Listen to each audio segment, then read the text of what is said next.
Good morning, everyone. Happy Friday, or whatever day it is when you're watching this. It's been a while, and I thought I'd do a quick review of my work area out here in Portland. I would never advise anybody to organize their space like this. There are a lot of drawbacks in terms of how I've got stuff organized, but it seems to suit me, and I've made conscious trade-offs that aren't always the wisest, but seem to fit with my rather chaotic work style. First of all, at this lovely table, and by the way, just in terms of geography, I am now looking due east. There, muted is the sun coming up, so that's an eastern view. The airport, Portland Airport's about 3 miles out in that direction. Okay, so I've got a nice morning light in here. In fact, by mid-morning it's so bright that I generally draw these curtains. And this is sort of some nook that's in this rental that we're at, but it has worked really well.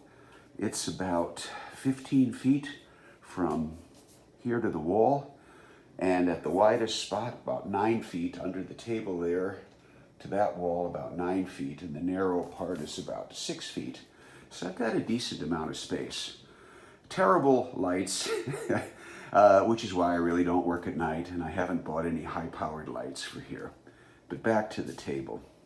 Okay, I don't normally have more than one active project on the desk or the table, but I put the Wildcat and the false here just because the light is better and to cover up some of the messy paint splotches on my green cutting board. That was probably the real reason. Got some pending white metal projects. I started that Samurai long ago, made a total hash of the painting, really not happy, not sure if I'm ever going to strip it off or what I'm going to do, probably paint over it. But I liked the sculpt so much from an artist, craftsman in Ukraine, that I bought another Samurai Warrior from him. They're listed as 54 millimeter, but they're really more like 75 millimeter or something around 1/24th, 1/25th scale. I glued the main pieces of T.E. Lawrence and his camel together the other night after giving them a wash and a scrubbing and a sanding, and I know this is going to be a wonderful, wonderful kit to work with.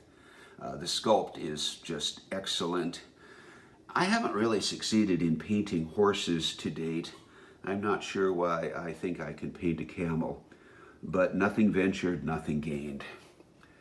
This is not the way to organize paints, but I don't have any paint racks here, and I really can't put anything up on the walls, so there they sit. The majority of them, of course, having the indistinguishable white or black caps. When you're looking down, very hard to see what color's there. It would have been wiser to keep them in the boxes, but then I'd be opening the boxes and fumbling around. So now I just fumble around in this morass of paints. What I do know is the red tops are generally the Army painter washes, flesh tone, dark tone, etc. I find them very quickly. I keep the cement and the glue up close. Various tools, my fancy, expensive Kolinsky sable brushes in that glass, other brushes and tools over here. This area generally stays semi-organized. It's the paint stuff that gives me fits. Okay, now we get over to the stash pile. The double pile, that back one's about 4 feet high, and mostly wing, not wings kits. There's some others in there. As I was rearranging stuff, I found my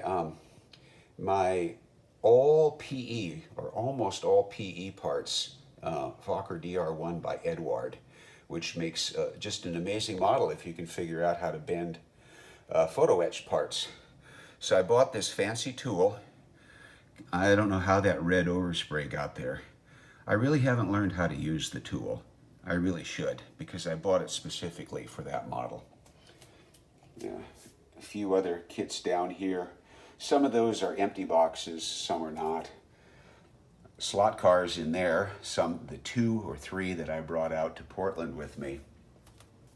We now turn to the table. See, there are boxes of paint there. And actually, the paint is in those boxes. Those are AK sets there. World War I, German aircraft, the Navy color, Navy and U.S. Marine Corps colors, and then modern U.S. Army or military colors in the back. Pencils, pens.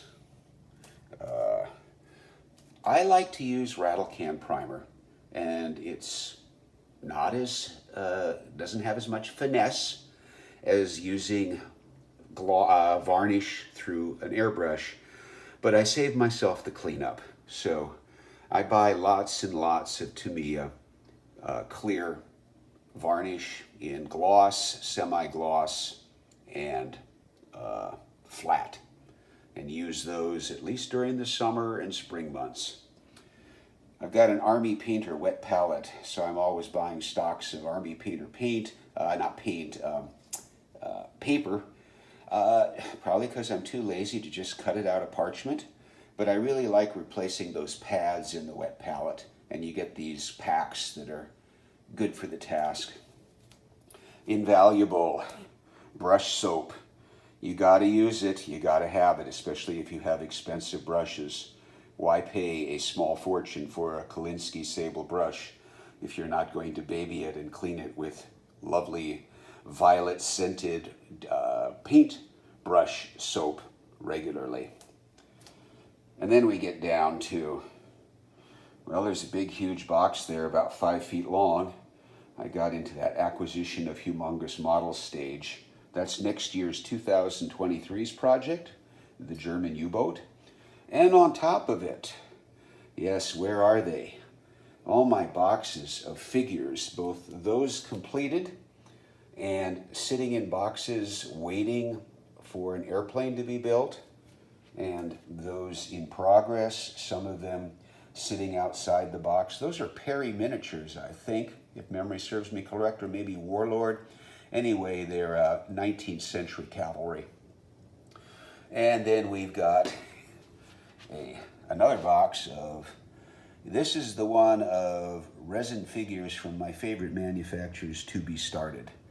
And I turn to those quite often when I've decided I'm not up to rigging an airplane or putting in panel lining or whatever the task may be. So that's the morning tour. It will not take me long. By mid-morning, probably that thing will be in disarray, that area there. These will have been moved to a safe place. Not sure what I'm going to go for doing today. I've got to, if the panel line, to me a panel liner has not arrived, doesn't arrive, I think I'll be painting, at least priming, Lawrence and his camel today. Okay, thanks for watching, folks. You all have a great Friday or whatever day it may be when you see this. Bye.